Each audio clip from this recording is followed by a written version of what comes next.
Um cowboy solitário salvou uma mulher indígena desfalecida no sertão nordestino. Na manhã seguinte, o cacique da tribo Cariri apareceu com 50 guerreiros à sua porta. O que aconteceu em seguida mudaria para sempre o destino daquelas terras. O sol impiedoso do sertão castigava a terra rachada. Joaquim Mendes estava parado, imóvel como uma estátua de sal, diante de sua pequena casa de taipa. 50 guerreiros indígenas pintados para a guerra cercavam sua propriedade. Arcos retesados, lanças apontadas.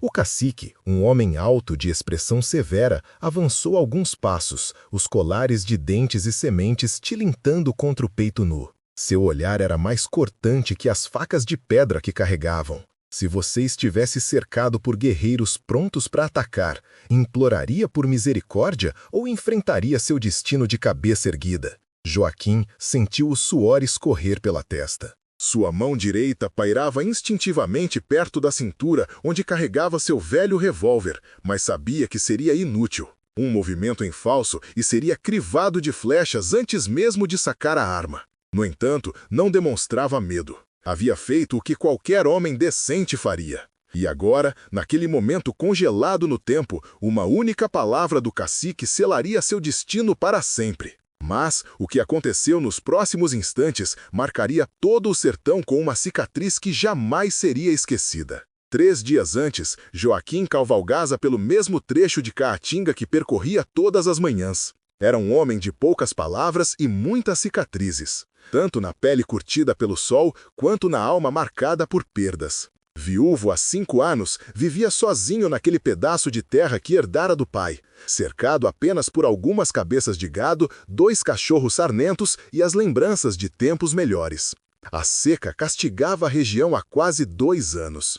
O riacho que cortava suas terras estava reduzido a poças lamacentas. O capim seco estalava sobre os cascos de seu cavalo, um alazão resistente que, como ele, parecia ter aprendido a sobreviver com quase nada. Se histórias como esta falam ao seu coração, considere se inscrever, assim não perderá a próxima.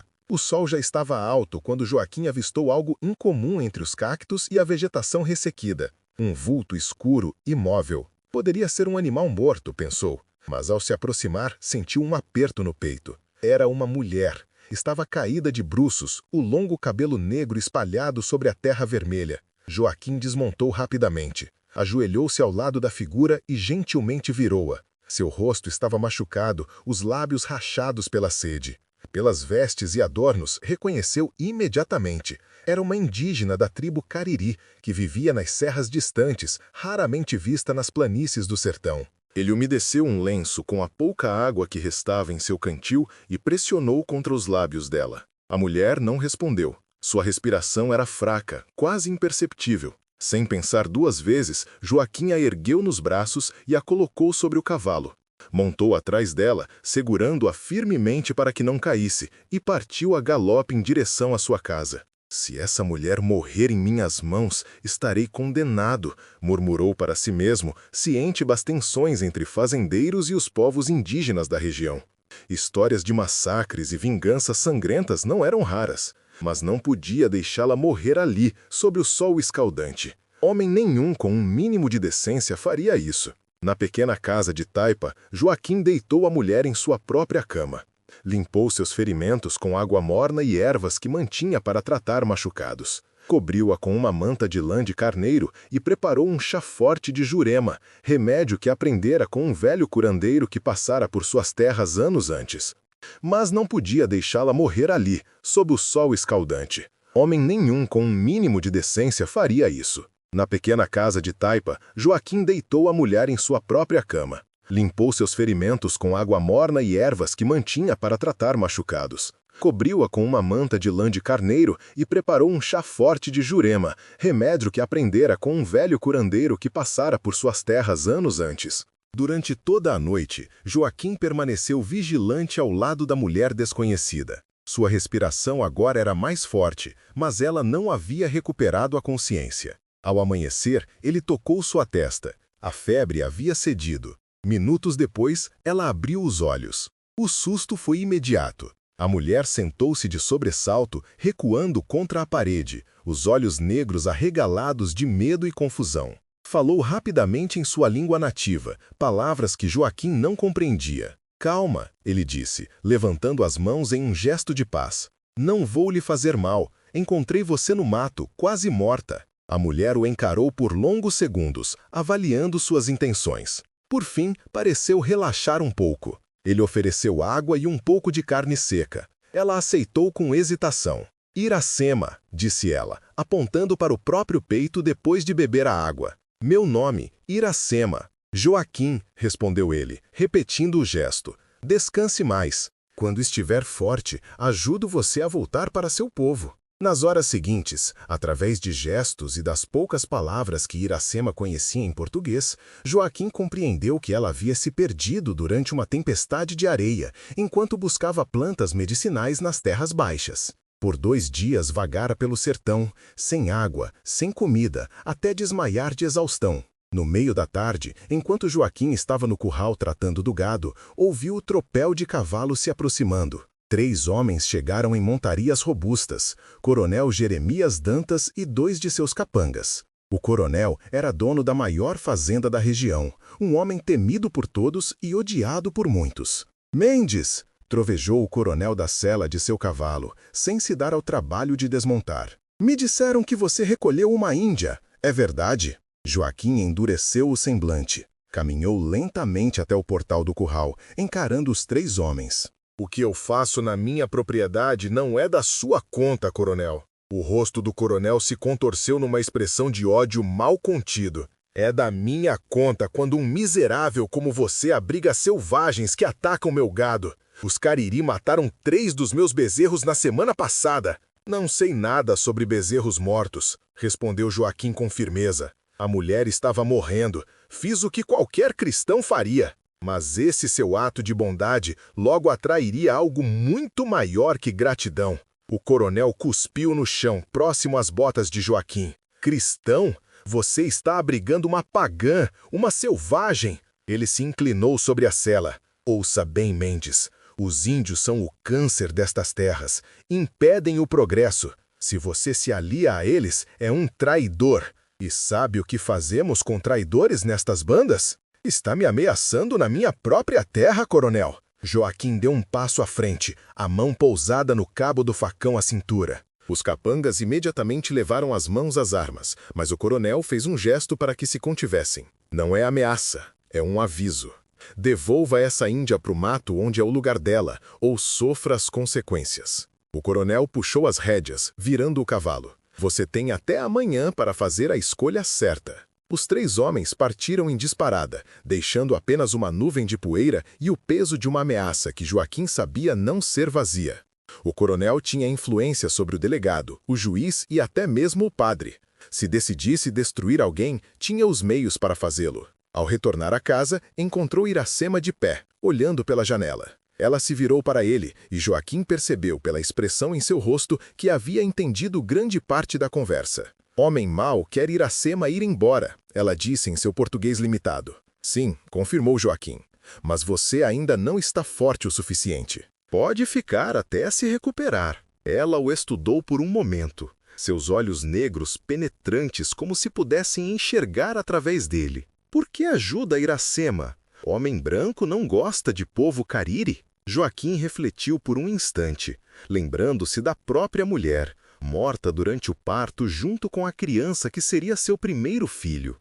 Desde então, vinha tentando preencher um vazio que parecia não ter fim. Nem todo homem branco é igual, respondeu simplesmente. Minha mãe me ensinou que negamos ajuda a alguém em necessidade, negamos nossa própria humanidade. Naquela noite, enquanto preparavam uma refeição simples, Iracema contou a Joaquim sobre seu povo. Os Cariri estavam lutando para preservar suas terras ancestrais, cada vez mais invadidas por fazendeiros e madeireiros. Muitos haviam morrido em conflitos, outros de doenças trazidas pelos brancos. Meu irmão é cacique agora, explicou ela. Tupã forte, proteja a nossa gente. Ao amanhecer do dia seguinte, Joaquim foi despertado por latidos furiosos de seus cães. Ao abrir a porta, viu uma pequena multidão reunida diante de sua casa. Vizinhos, trabalhadores das fazendas próximas, comerciantes da vila, mais de 20 pessoas, muitas armadas com foices e espingardas.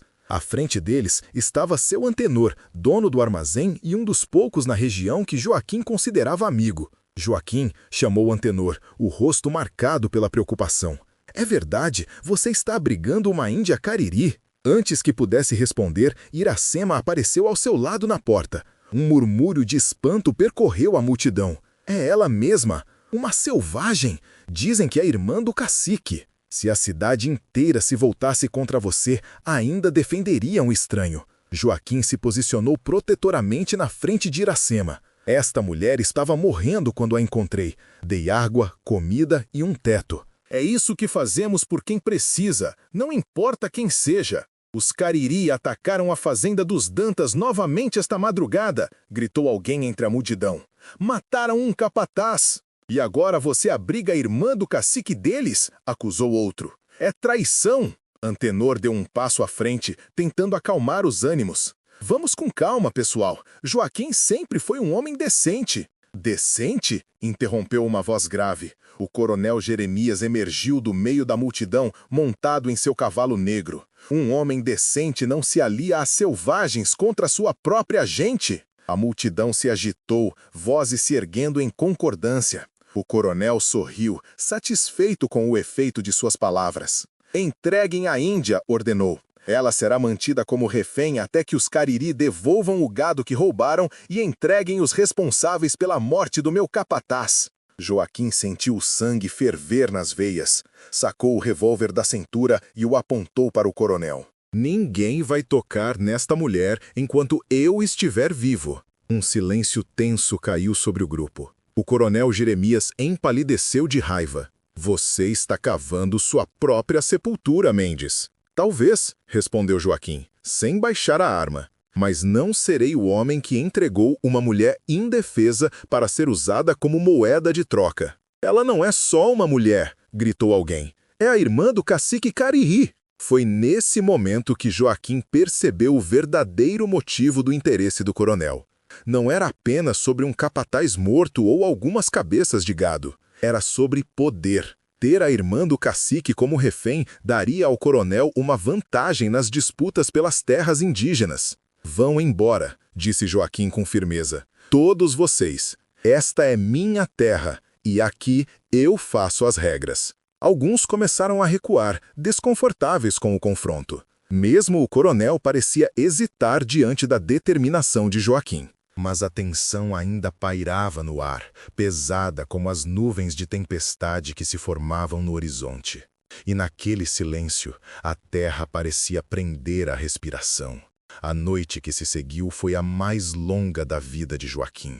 Ele trancou portas e janelas, carregou sua espingarda e posicionou-se perto da entrada, preparado para defender sua casa e sua hóspede, caso o coronel decidisse voltar com mais homens. Iracema permaneceu acordada também, sentada no chão perto da lareira. Seus olhos refletiam as chamas, enquanto ela entoava baixinho cantos em sua língua nativa. "O que está cantando?" perguntou Joaquim, tentando distrair-se da tensão. "Canto para espíritos dos ancestrais", explicou ela. "Peço proteção."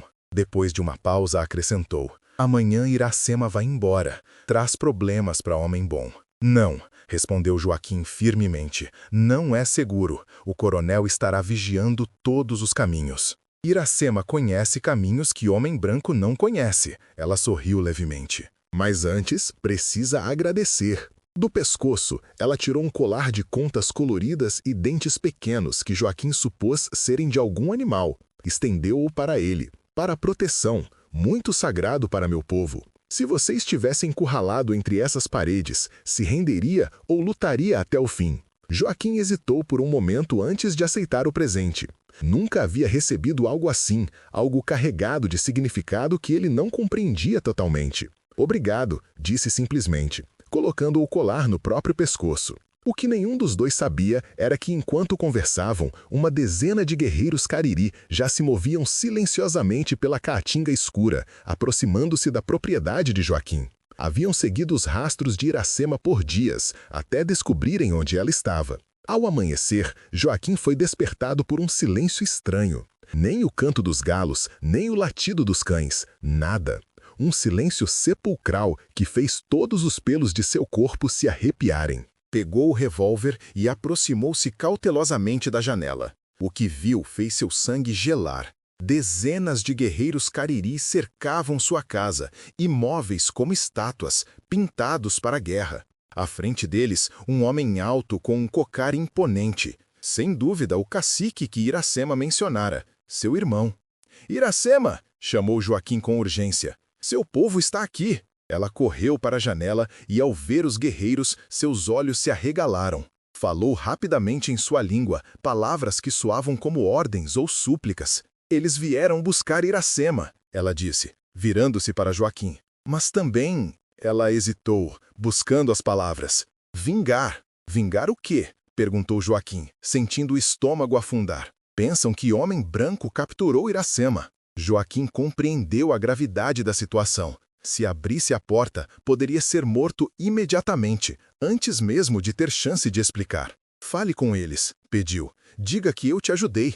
Iracema assentiu. Iracema vai falar. Mas homem branco precisa mostrar coragem. Não mostrar medo. Cariri respeita coragem. Com o coração batendo violentamente contra o peito, Joaquim destrancou a porta. Iracema saiu primeiro, falando rapidamente em sua língua nativa. Houve uma agitação entre os guerreiros, vozes erguendo-se em protesto ou surpresa. Foi então que Joaquim deu o passo mais difícil de sua vida. Saiu para o terreiro, desarmado, o colar de Iracema visível em seu pescoço. Os guerreiros imediatamente apontaram suas armas para ele. O cacique, que até então ouvia a irmã em silêncio, avançou alguns passos. E assim estavam, frente a frente, o vaqueiro solitário e o líder de 50 guerreiros prontos para a batalha. O cacique Tupã falou em português, com um sotaque forte mas compreensível. "Minha irmã diz que você salvou sua vida, que cuidou dela quando estava fraca e a protegeu contra seu próprio povo." Joaquim manteve o olhar firme, mesmo sentindo as pernas tremerem. "Fiz apenas o que qualquer homem decente faria." Tupã o estudou por longos segundos, como se pudesse enxergar através dele. "Poucos homens brancos mostram decência com nosso povo", disse finalmente. "Matam nossas crianças, roubam nossas terras, envenenam nossos rios." "Nem todos são assim", respondeu Joaquim. "Assim como nem todos os cariris são como dizem. Cada homem faz suas próprias escolhas." O cacique sorriu levemente, surpreso com a resposta. "Minha irmã lhe deu o colar sagrado", observou, apontando para o peito de Joaquim. "É uma grande honra. Apenas os mais valentes guerreiros o recebem." Nesse momento, o tropel de cavalos interrompeu a conversa. O coronel Jeremias aproximava-se com pelo menos 20 homens armados. "É uma emboscada!" gritou o coronel ao ver os indígenas. "Atirem! Matem todos!" "Não!" Joaquim se colocou entre os recém-chegados e os cariri. "Parem!" O primeiro tiro ecoou pelo ar, seguido por um segundo. Joaquim sentiu uma dor aguda no ombro e cambaleou, mas permaneceu de pé, os braços estendidos. "Parem! Isso é loucura!" A bondade poderia me custar a vida, mas a crueldade já teria matado minha alma. O tempo pareceu congelar. De um lado, os homens do coronel com armas apontadas. Do outro, os guerreiros cariri com arcos retesados. E no meio, Joaquim, sangrando, mas determinado a impedir o massacre. Foi então que Tupã deu um passo à frente, colocando-se ao lado de Joaquim. Em seguida, para o espanto de todos, baixou seu arco. Um a um, seus guerreiros fizeram o mesmo. "Este homem", disse Tupã em voz alta, apontando para Joaquim, "salvou minha irmã quando ela estava morrendo. Protegeu-a com sua própria vida. Entre nosso povo, isso faz dele um irmão." O coronel riu com desprezo. "Irmão de selvagens? Vê o que se tornou, Mendes? Um traidor da sua própria raça?" "A única raça que existe é a raça humana, coronel", respondeu Joaquim, pressionando a mão contra o ombro ferido. "E você está longe de ser um bom exemplo dela." Tupã se voltou para o coronel. Sabemos que foi você quem mandou queimar nossa aldeia na lua cheia passada, que matou nossas mulheres e crianças enquanto os guerreiros caçavam. Viemos buscar justiça. O rosto do coronel empalideceu. Alguns de seus próprios homens trocaram olhares de espanto. Claramente não sabiam dessa atrocidade. É mentira! Gritou o coronel. Não acreditem nesse selvagem!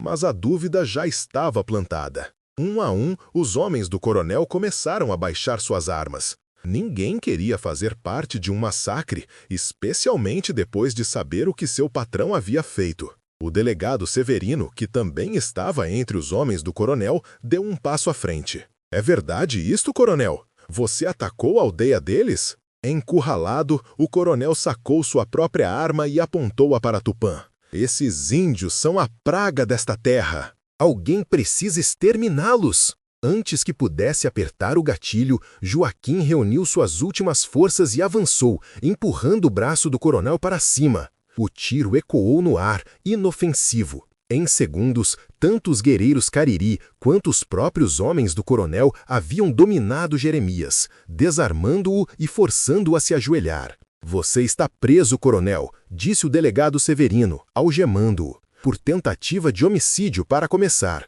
e vamos investigar esse ataque à aldeia também. O coronel urrava de raiva, enquanto era arrastado para um dos cavalos. Vocês vão se arrepender, todos vocês, eu tenho amigos poderosos. Mas suas ameaças soavam vazias agora. O poder que ostentava, construído sobre o medo e a violência, desmoronava diante dos olhos de todos. Com o coronel levado embora, Tupã se aproximou de Joaquim, que havia sido amparado por Iracema e sentado à sombra de uma árvore. O ferimento doía, mas não parecia grave. Meu povo tem uma dívida com você, Joaquim Mendes, disse o cacique solenemente. Salvou minha irmã. Impediu um derramamento de sangue hoje. Mostrou-nos que entre os homens brancos ainda há honra. Tupã colocou a mão sobre o ombro são de Joaquim. De hoje em diante, você é irmão dos Cariri. Nossas terras são suas terras. Nossa proteção é sua proteção. Iracema, que havia buscado algumas ervas e agora tratava o ferimento de Joaquim, sorriu para ele. Agora Joaquim é família. Naquela tarde, enquanto os guerreiros Cariri estabeleciam acampamento nas terras de Joaquim, agora consideradas território neutro e protegido, uma comitiva inesperada chegou. Eram fazendeiros, comerciantes e trabalhadores da região, liderados pelo delegado Severino e seu antenor. Viemos pedir perdão, disse Antenor, representando o grupo. Perdão por duvidar de você, Joaquim, e perdão ao povo Cariri pelas injustiças que sofreram. Tupã aceitou o gesto com dignidade. Aquele dia marcou o início de um novo entendimento entre os povos que habitavam o sertão. Não seria fácil, e muitos desafios ainda viriam, mas um primeiro passo havia sido dado. Na semana seguinte, uma reunião histórica aconteceu na propriedade de Joaquim. Representantes dos Cariri, fazendeiros, autoridades locais e até mesmo um enviado do governo estadual se reuniram para estabelecer um tratado. As terras ancestrais dos Cariri seriam demarcadas e protegidas. Em troca, haveria cooperação nas épocas de seca, compartilhamento de conhecimentos sobre plantas medicinais e respeito mútuo. Quanto ao coronel Jeremias, foi julgado e condenado pelos seus crimes. Suas terras foram divididas. Parte retornou aos Cariri, parte foi distribuída entre pequenos agricultores da região. Um ano depois, a propriedade de Joaquim havia se transformado.